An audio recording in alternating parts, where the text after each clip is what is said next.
在看完音标书写的教学内容之后，我们同样的提供了一些练习的范例。在音标书写上面，客家语的拼音应该要注重声加韵加调号。例如千，华语千这个字，客家话是强，那它就可以分成七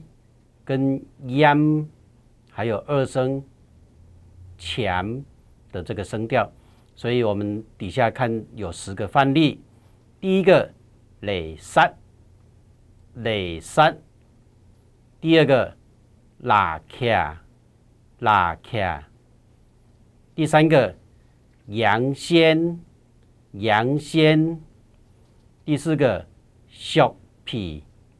削皮；第五个囊斗，囊斗；第六个塔米，塔米；第7个昂古，昂古；第8个朗达，朗达；第9个王擦，王擦；第10个椰菜，椰菜。这些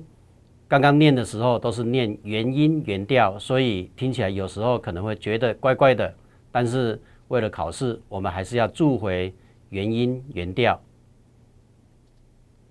同样的，我们也提供了几个综合练习题，让大家可以来练习看看是否大家熟悉客家语的拼音的书写。